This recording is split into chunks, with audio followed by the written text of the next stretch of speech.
before getting into the story itself, here is a quick sense of what to expect.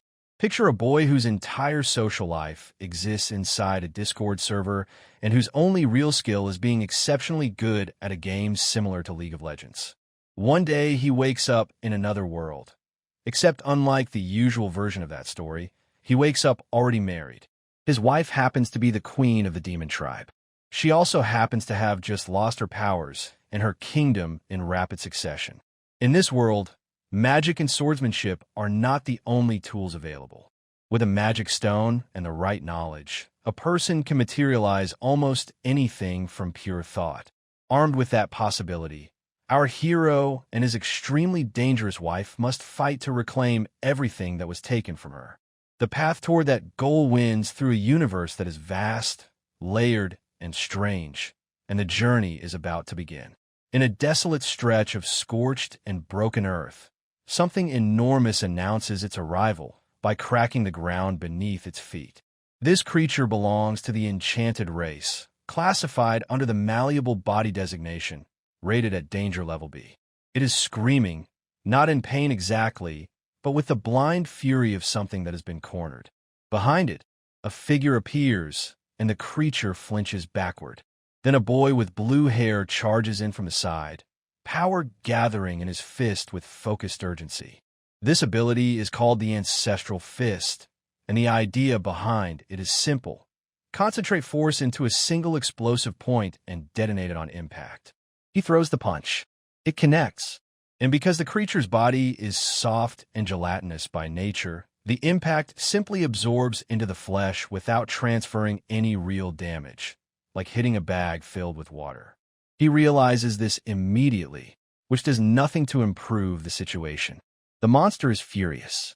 It lifts off the ground, preparing a counterattack, and the boy braces himself with the specific calm of someone who has decided that closing his eyes is the most dignified available response to imminent death.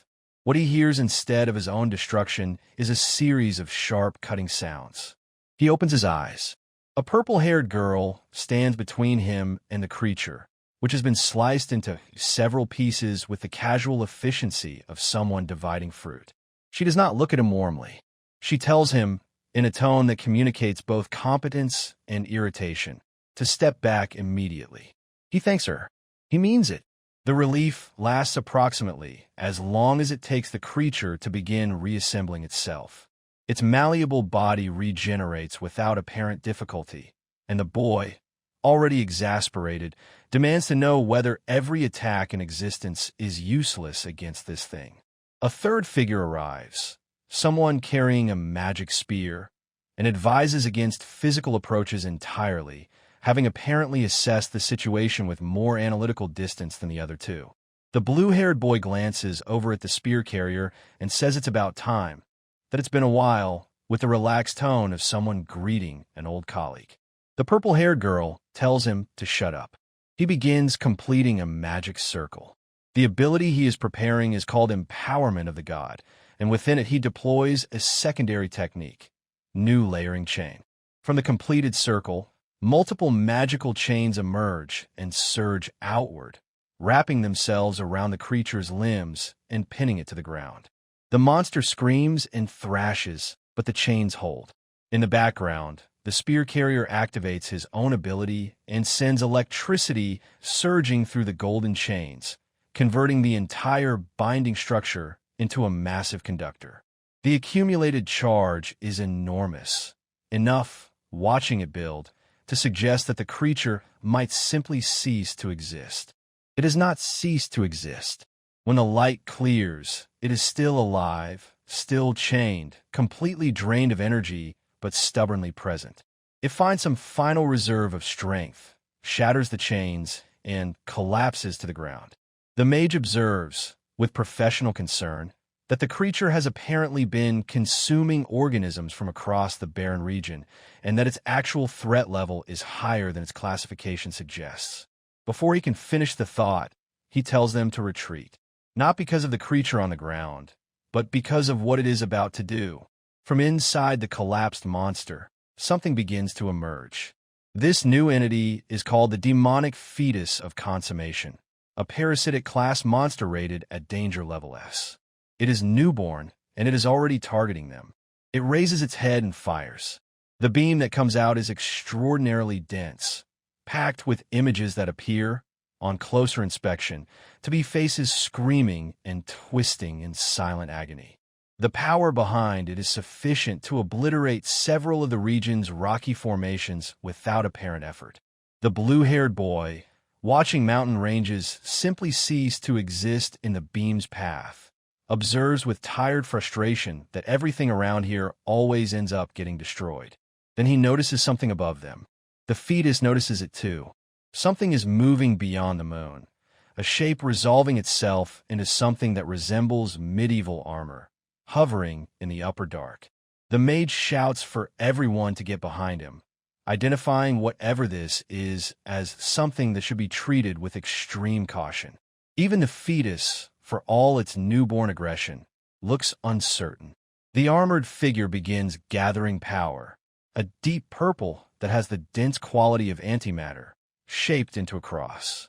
It releases a black beam that intersects with the fetus's ongoing attack, overwhelms it completely, and strikes the fetus directly in the head.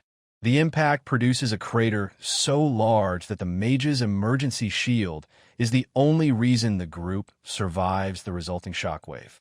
They look at each other. No one warned them this was coming. No one coordinated with them.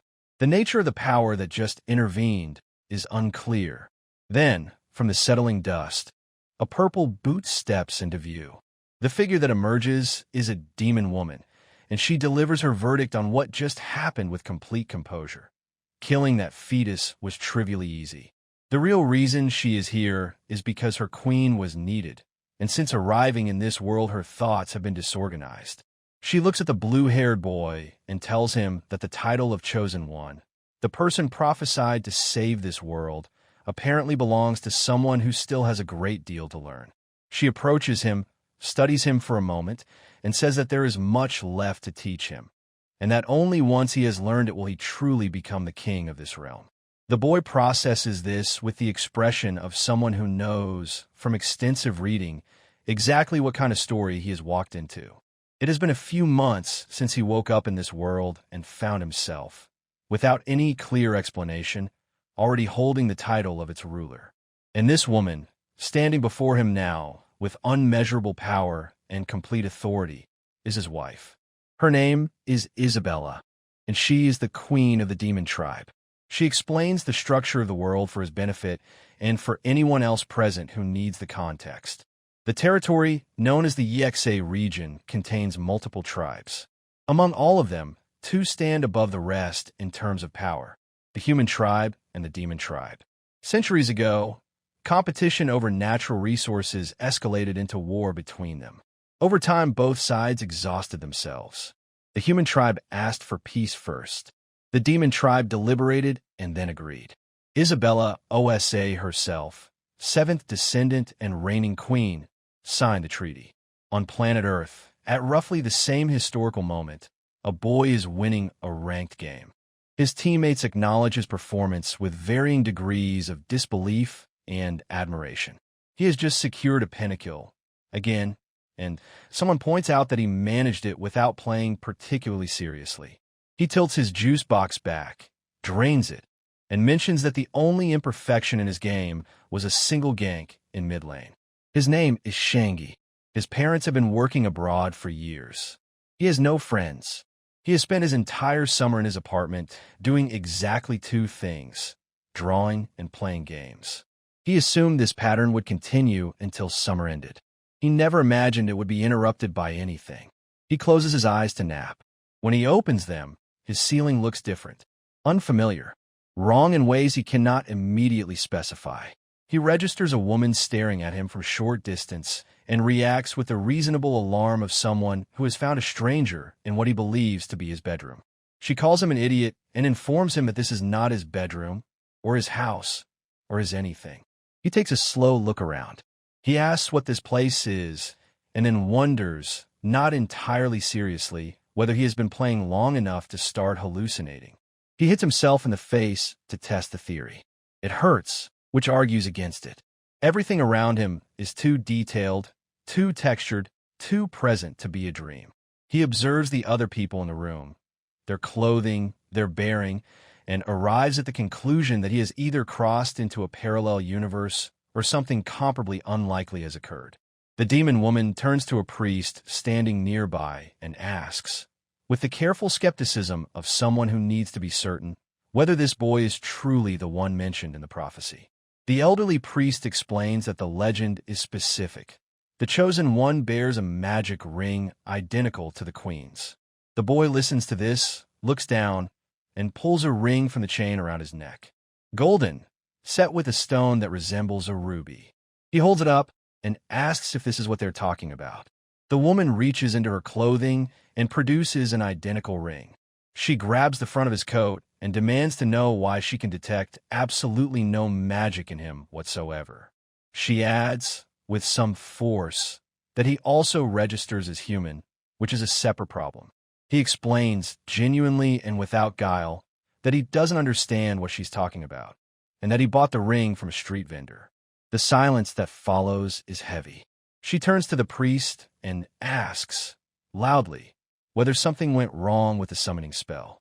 The priest maintains, calmly, that the spell was executed correctly and that this person is the one destined to save the demon tribe from extinction.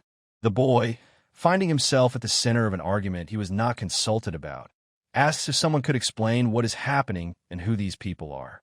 Isabella tells him to listen carefully. She calls him human trash, which he accepts without comment, because he is still processing. She explains that she is the seventh descendant of the demon tribe. She signed the peace treaty in good faith.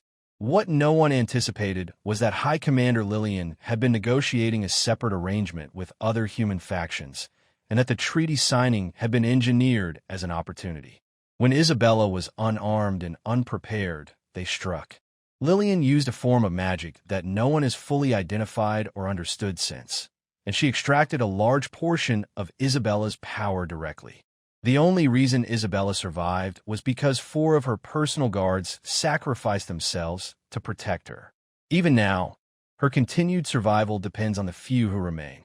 Shangi listens to all of this and begins, privately and with some excitement, to recognize the shape of the narrative.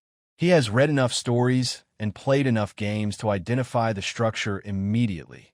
Transported to another world, destined hero, powerful woman in danger who will eventually become the romantic lead. He is the protagonist. She's the female lead. If he plays this correctly, he ends up with a demon queen. The thought pleases him considerably more than he lets show. He asks, out loud, whether it might be possible for him to hide somewhere while this all gets sorted out. A mountain would be fine, somewhere remote. Isabella stares at him. She asks whether he genuinely believes the people who try to kill her would simply allow her to wander away uncontested. Before anyone can continue the conversation, members of the tribe arrive in a state of controlled alarm. They have been followed, the enemy is closing in, and they are now surrounded. The tribe's last viable option, they explain, was the summoning, and no one expected the summoning to produce someone this comprehensively useless. Then Isabella makes a sound, a sharp intake of breath, something involuntary. Her companion asks if she is all right. She is not. She can feel her aura, the deep, dark energy that defines her power and her identity, beginning to separate from her body. It is not a gradual thing. It is immediate and visible. The purple energy that surrounds her begins to manifest physically in the room, pulling free from her form. The scales that cover her hands begin to dissolve. Beneath them, ordinary human skin. The features that mark her as demon, the particular texture of her legs, the depth of her coloring, all of it is receding, leaving behind the appearance of a woman in her 20s with no visible supernatural attributes at all. Everyone watches.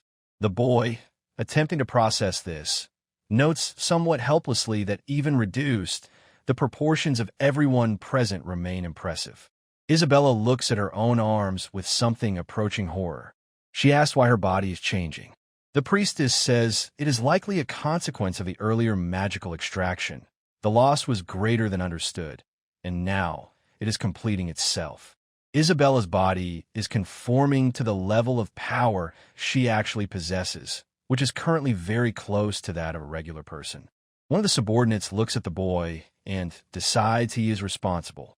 She encourages the others to deal with him. He protests, correctly, that he did not ask to be summoned and is technically the victim of the situation. A man appears at the door to report that the human tribe's forces are breaking through their remaining defenses. He has badly injured himself. He asks that the queen be taken to safety. Isabella dresses. She tells her warriors that she is lucky to have people who care about her the way they do. The high priestess approaches her and notes, carefully, that looking human will actually make it easier to escape, as long as no one discovers who she really is. The priestess says she will stay behind with the guards to delay the enemy's advance, creating an opening. Isabella refuses immediately. Under no circumstances will she leave her people. The priestess ignores this and begins working. A magic circle takes shape on the floor, large enough to encompass Isabella, her subordinates, and the boy, who is standing nearby in just his underwear, looking frightened. Isabella tries to reach the priestess. A subordinate holds her back, telling her not to go. Outside the circle, the boy sees his opportunity. When the human forces arrive, he plans to explain that he was never involved in any of this and ask politely to be sent home. Two of the subordinates notice his intention and move to intercept, insisting that he absolutely cannot leave. He backs away from them, sweating, asking to please be left out of whatever this is. The priestess says, quietly, that she has served the leadership of the demon tribe through 5 generations. She asks only for the chance to be useful one final time. Isabella and her companion are crying. They call out to stop her. The circle activates. Everyone inside is transported. The priestess remains. The door of the palace breaks open behind her. Dust fills the entrance. When it settles, a bearded man with red hair stands at the threshold, flanked by guards. This is Thor's Angus, the regent's enforcer. He asks where the queen is. The priestess looks at him and smiles. She says nothing. In a distant location that looks more like forest than battlefield, a column of blue light descends and deposits the group in a clearing. The warriors look around, adjusting to the transition. Isabella looks furious and grief-stricken at once. Someone determines, after scanning the horizon, that the castle they just left is visible from here, close enough to see, which means close enough for pursuit. The one with the green mohawk says they need to move immediately. The blonde tells her queen to gather herself. Isabella says she intends to, and that there is no time for mourning. There are soldiers to avenge. She tells everyone to move. From a cliff above the clearing, a figure watches them go, unseen. The group walks together, and there is something that resembles hope in the way they move, the possibility of finding the scattered remaining forces of the demon tribe, a beginning to reconstitute what was lost. Then an arrow comes from somewhere. It strikes one of the warriors in the shoulder. Isabella identifies it immediately as human-made. The boy shouts that the wound is serious. 2 of the warriors tell their queen to keep moving and that they will hold this position. The men advancing through the trees are mercenaries. One of them notes, while running, that the reward for capturing demon followers is 20 gold pieces per head. The injured woman on the ground looks at the boy through her pain.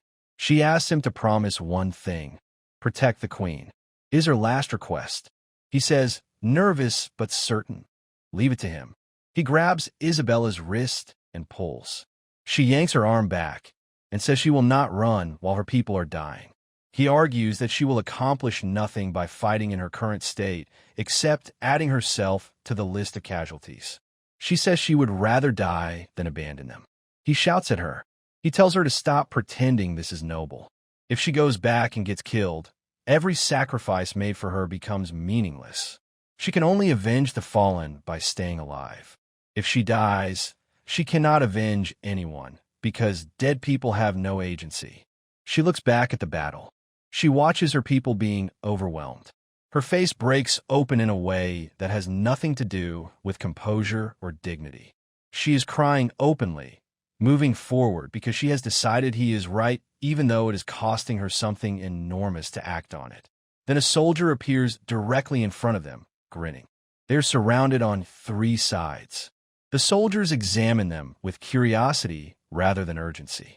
Two humans in strange clothes, probably demon slaves, one suggests. Worth killing, or maybe not, depending on whether the reward applies. The question is debated with casual cruelty. Isabella pulls free and charges at the nearest soldier with her bare hands, screaming. He catches her without effort and makes a remark about how excited she is to see her own people. Another soldier proposes that she and the boy have been so thoroughly conditioned by the demon tribe that they now view humans as enemies, and concludes that this makes them eligible for the head bounty too. Shangi is thinking very fast. He grabs Isabella and forces her head down into a bow, holding her there despite her absolute fury at being made to kneel. He begins talking.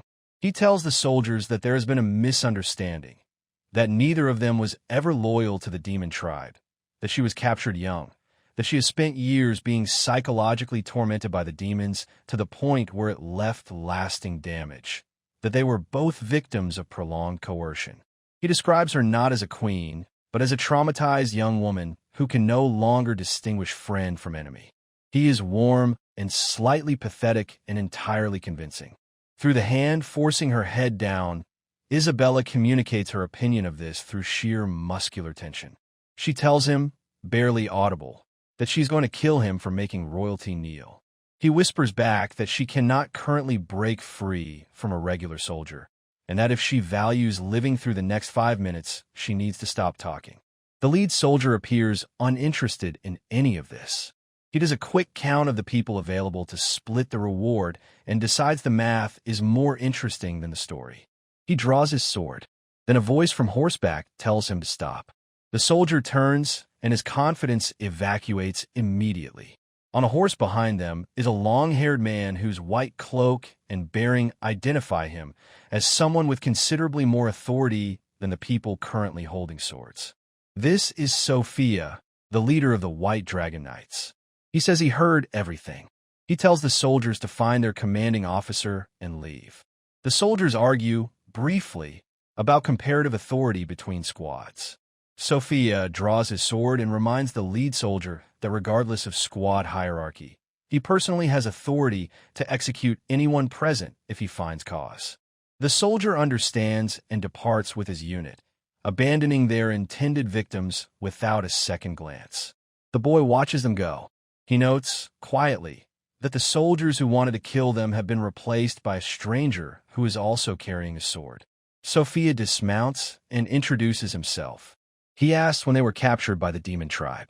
The boy laughs, the specific laugh of someone who has just avoided death and has not fully processed it yet. He starts to thank Sophia for the timing. Sophia places the tip of his sword near the boy's head and repeats the question, without warmth. Isabella tells him that if he intends to threaten them, he should simply act on it. The boy, quietly despairing, tells her to please stop. He answers the question. He says it was years ago. He was probably 5 or 6 when it happened. He does not remember clearly. Sophia's expression shifts into something that might be surprise. He asks what roles they served in the demon tribe. The boy thinks rapidly through his actual life history, which includes almost no useful skills, and says he worked in the kitchens. He indicates Isabella and explains that she is his wife, also captured young, also a servant. Sophia considers this for a moment, then accepts it. He asks why the boy is walking around without proper clothes. The boy explains that he tried to escape multiple times, and the tribe took his clothes as a deterrent. Sophia removes his white cloak without comment and places it over the boy's shoulders, noting that the demons had apparently kept him in poor conditions for a long time. He tells them to come with him. He'll take them home. Isabella asks, with barely contained rage, what exactly this man is planning for the governor of the demon tribe. The boy hisses at her to be quiet. Another knight arrives to report that the Red Dragon and Black Dragon squads have pulled back and are awaiting orders. Sophia says he appears to have arrived after most of the action was already over. In the background, 2 of the remaining demon tribe members are engaged in a quiet dispute. Isabella mutters to the boy that if Sophia tries anything else, there will be consequences. The boy, through his teeth, asks her to please not expose their identities under any circumstances. He explains that the only thing protecting them right now is the story he just told, and going back to the human settlement while maintaining that story is their best available option.